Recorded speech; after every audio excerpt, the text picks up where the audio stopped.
हमारे YouTube channel में आपका स्वागत है। अब सबको लगेगी केमिस्ट्री आसान। कैसे आप सब लोग। आज की इस वीडियो में मैं आपको हैलोजनों के ऑक्सो अम्ल के बारे में आपको बताऊंगा। तो मैं आपको बता दूं कि हैलोजन जो है हमारे हाइड्रोजन के साथ और ऑक्सीजन के साथ ऑक्सो अम्ल बनाते हैं।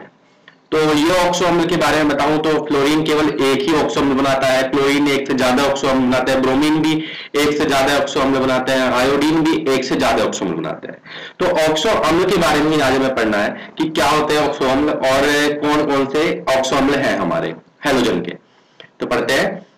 इससे पहले मैं आपको बता दूं कि इससे पहले मैंने आपको ये सारी चीजें HCl के बारे में जो है हाइड्रोजन क्लोराइड बनाने की विरचन विधि, गुण, ये सारी चीजें पढ़ाई थी और उदाहरण ये करवाया था। बहुत ही इंपॉर्टेंट उदाहरण था, ये सारा मैंने आपको यहां तक करवा दिया था। तो आगे बढ़ते हैं। उच्च विद्युत ऋणात्मकता तथा छोटे आकार के कारण फ्लोरीन एकमात्र ऑक्सो अम्ल HOF बनाती है। ठीक है, तो आपको ये पता लग गया। वो पूछ सकता है क्वेश्चन कि आप ये बताइए कि हैलोजन जो हमारी है फ्लोरीन, क्लोरीन, ब्रोमीन, आयोडीन, उनमें से फ्लोरीन जो है वो कितने ऑक्सो अम्ल बनाती है। तो आपको पता लग जाएगा कितने ऑक्सो अम्ल बनाती है। एक ऑक्सो अम्ल बनाती है और उसका कारण क्या है, क्योंकि वो छोटे आकार के कारण है और उच्च विद्युत ऋणात्मकता। तो जो फ्लोरिक अम्ल या हाइपोफ्लोरस अम्ल कहलाता है, तो हाइपोफ्लोरस अम्ल ये कहलाता है। अन्य हैलोजन अनेक ऑक्सो अम्ल बनाते हैं जिनमें से अधिकांश शुद्ध रूप से पृथक नहीं किए जा सकते। ऑक्सो अम्ल केवल जलीय विलयन में अथवा लवण के रूप में स्थायी रहते हैं। तो ये चीज क्लियर हो गई यहाँ पे कि ऑक्सो अम्ल दिखा रहे हैं यहाँ पे। तो सामने देखिए आप कि हाइपोफ्लोरस अम्ल सामने दिखाई दे रहा है, HOCl, HOClO, क्लोरस अम्ल, क्लोरिक अम्ल। तो ये जो सारे आपको दिखाई दे रहे हैं ये हैलोजन के ऑक्सो अम्ल हैं। तो बस आपको ये चीजें याद करनी थोड़ी बहुत। और इंपॉर्टेंट क्या है मैं बता देता हूं। इनके स्ट्रक्चर आते हैं बनाने के लिए एग्जाम में, तो ये जो स्ट्रक्चर है बस ये ध्यान रखने हैं। जैसे HOCl का स्ट्रक्चर आप देख रहे हैं यहाँ पे, संरचना जो देख रहे हैं आप, ये HOCl की दिखाई दे रही है। क्लोरस अम्ल की HOClO ये आपको दिखाई दे रही है। ये क्लोरिक अम्ल की ये दिखाई दे रही है, पर क्लोरिक अम्ल की। तो ये जो चारों के चारों जो इसकी संरचनाएं दे रखी है ये पेपर में कई बार बनाने के लिए आई हुई है। तो आप इन्हें अच्छे से कॉपी करके और इनकी तैयारी करें, बार बार लिख के प्रैक्टिस करें, जिससे कि आपको ये पता लग जाएगा कि कौन से किसके बीच में बॉन्ड है, कितने बॉन्ड है, ये सारी चीजें पता होनी चाहिए। तो ज्यादातर मैं आपको बता दूं कि क्लोरिक अम्ल का और हाइपोक्लोरस अम्ल का कई बार आया हुआ है। यूपी बोर्ड में, CBSE बोर्ड में कई बार आया हुआ है ये दोनों ही। और बाकी बात करूं स्टेट बोर्ड में, राजस्थान बोर्ड में या उत्तराखंड बोर्ड में, उनमें भी आया हुआ है ये कई बार। तो आगे चलते हैं। अंतरा हैलोजन यौगिक। ये जो अंतरा हैलोजन यौगिक है ये अपने आप में टॉपिक है और इंपॉर्टेंट टॉपिक भी है। कई बार इससे क्वेश्चन आए हुए हैं। ठीक है, तो बताता हूं मैं होता क्या है कि हैलोजन अपने ही समूह के कुछ तत्वों के साथ यौगिक बनाने शुरू कर देती है और वे यौगिक जो है उन्हीं को हम कहते हैं अंतरा हैलोजन यौगिक या इंटर हैलोजन कंपाउंड इंग्लिश में। ठीक है, आगे चलते हैं। जब दो भिन्न हैलोजन एक दूसरे से अभिक्रिया करते हैं तथा अंतरा हैलोजन यौगिक बनाते हैं, इन्हें तब अंतरा हैलोजन बनाते हैं। तो ये चीज आप याद कर लेंगे कि भाई दो हैलोजन आपस में अभिक्रिया करके क्या बनाते हैं, अंतरा हैलोजन यौगिक बनाते हैं। इन्हें सामान्य संघटक को XX', XX3', XX5', XX7' से प्रदर्शित किया जाता है। मतलब एक फ्लोरीन है और उसका 7 हो गया या 3 हो गया किसी और का, ये चीज है। जहां X बड़े आकार वाला हैलोजन है तथा X' छोटे आकार वाला, ये भी आपको पता लग गया। यही चीज वो कई बार पूछ लेता है कि एक बड़ा है, एक छोटा है, ऐसा जो है किस यौगिक में पाया जाता है, तो आपको अंतरा हैलोजन कंपाउंड में पाया जाता है।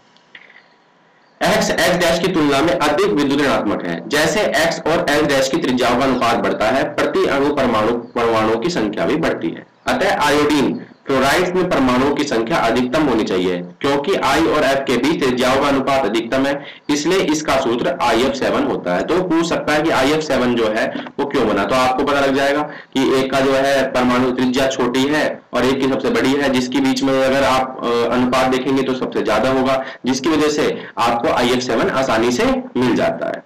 तो आगे चलते हैं विरचन विधि। विरचन में हम पढ़ते हैं अंतरा हैलोजन यौगिक सीधे संयोग द्वारा या किसी हैलोजन के निम्नतर अंतरा हैलोजन यौगिक पर अभिक्रिया द्वारा बनाए जा सकते हैं। निर्मित उत्पाद विशिष्ट परिस्थितियों में निर्भर करता है। ये रिएक्शन सारी की सारी कई बार आई हुई है। Cl2F2 2ClF, ये रिएक्शन आई हुई है। सारी की सारी रिएक्शन आपको करनी है कई बार आई हुई है, तो बता दूं कि आप इसे बिल्कुल ना छोड़े, बहुत ज्यादा इंपॉर्टेंट है। आई की, बी आर की 2BrF3 बना दिया आपने, ClH3 बना दिया, ये सारी के सारे आपको दिखाई दे रहे हैं। आगे चलता हूं, अंतरा हैलोजन यौगिक के कुछ सारणी में दिए गए हैं, गुण सारणी में दिए गए हैं। ये सभी सहसंयोजिक अणु होते हैं। तो गुण के बारे में ये सबसे ज्यादा इंपॉर्टेंट बात है कि ये कौन सी प्रकृति के होते हैं, ये सहसंयोजी प्रकृति के होते हैं और प्रतिचुंबकीय प्रकृति के होते हैं। ClF के अतिरिक्त जो 298 पर एक गैस है, ये सभी वाष्पीय, ठोस या द्रव है। ये ठीक है, तो ClF के अतिरिक्त ये बाकी सारे क्या है, ये ठोस या द्रव है, वाष्पीय, ठोस। इनके भौतिक गुण व अवयवी हैलोजन के मध्यवर्ती होते हैं। केवल यह अंतर होता है कि इनके गलनांक व क्वथनांक के अपेक्षित मानों में थोड़े उच्च होते हैं। ये चीज यहाँ पे आपको समझ में आ गई होगी। इनकी रासायनिक अभिक्रिया व तुलना पृथक अवयवी हैलोजन के की जा सकती है। सामान्यतः अंतरा हैलोजन यौगिक की अपेक्षा अधिक क्रियाशील होते हैं। तो आपको ये भी पता लग जाएगा कि अंतरा हैलोजन यौगिक जो है क्या हैलोजन से अधिक क्रियाशील होते हैं। ऐसा अंतरा हैलोजनों के XX आबंधों हैलोजन और X' आबंधों के दुर्बल होने के कारण होता है। तो जिसके बॉन्ड दुर्बल हैं वो जल्दी अभिक्रिया कर जाएगा और जिसके नहीं है वो देर से क्रिया करेगा। इसी वजह से X' जो अभिक्रिया है वो जल्दी करेंगे। ये सभी जल अपघटित होकर छोटे हैलोजन के संगत हैलाइड आयन और बड़े हैलोजन के संगत, इसे मार्क कर लेते हैं यहां तक, हाइपोहैलाइड बनाते हैं। तो हैलाइड XX3, हैलेट XX5, पर हैलेट जब XX7 देते हैं, तो ये सारी जो है बना रखी है। तो पिरामिडी संरचना, इनकी संरचनाएं जो है वे भी कई बार आई हुई है। तो आप यहाँ पे देख लेंगे XX' ClF रंगहीन गैस है, BrF फीकी बुरी गैस है, लेकिन आया हुआ क्या है इनमें से बता देता हूं कि ClF3 का कई बार आया हुआ है कि T आकृति होती है इसकी, क्या होती है, T आकृति, बंकित T आकृति। IF3 की आई हुई है कई बार। तो ये जो सारी के सारी है, इनकी आकृति आपको याद रखनी है कि किसकी क्या आकृति होती है। तो और आकृति ही ज्यादा है, ऐसे नहीं आएगा कि रंगीन ठोस है या वो है। एक दूसरा IF7 पंचकोणीय द्विपिरामिडी, ये आया हुआ है कई बार। और ये BrF5 वर्ग पिरामिडी, ये भी कई बार आया हुआ है।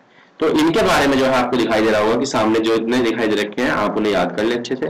दूसरी बात, BrF3 की आकृति की व्युत्पत्ति कीजिए। ये क्वेश्चन कई बार आया हुआ है वेस्पर का थ्योरी से, तो ये क्वेश्चन भी आ सकता है आपके पेपर में, बोर्ड में, और इसमें बहुत ही समान है। ये वेस्पर थ्योरी आगे उन्होंने BrF3 के जो है स्ट्रक्चर के बारे में बताया है। तो उपयोग के बारे में बात करते हैं कि यह यौगिक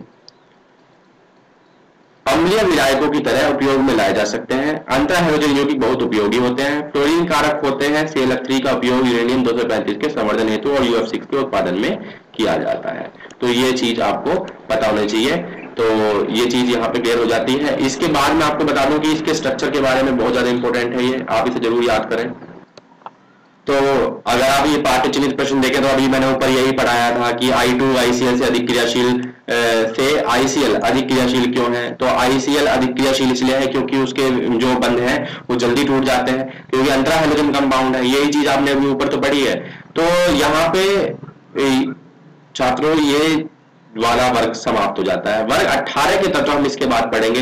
वर्ग 18 हमारा लास्ट समूह है। इसके बाद हमारा ये वाला चैप्टर खत्म हो जाएगा। आप इसके क्वेश्चन करके देख सकते हैं, आसानी से आपको मिल जाएगा। बस ये छोटा सा जो पॉइंट रह रहा है, बस यही हमें पढ़ाना है। इसके बाद ये सारा जो है मैं लगभग 1 या 2 लेक्चर में ये सारा 18वां समूह एक साथ खत्म कर दूंगा। बाकी सबके जो वीडियोस के लिंक मिलेंगे आपको मेरे डिस्क्रिप्शन में मिलते रहेंगे। आप सारी वीडियो देखिए, शुरू से लेकर लास्ट तक देखिए, आपके क्वेश्चन कहीं पर भी नहीं छूटेंगे। Okay student, thank you so much for listening me carefully. Thank you so much.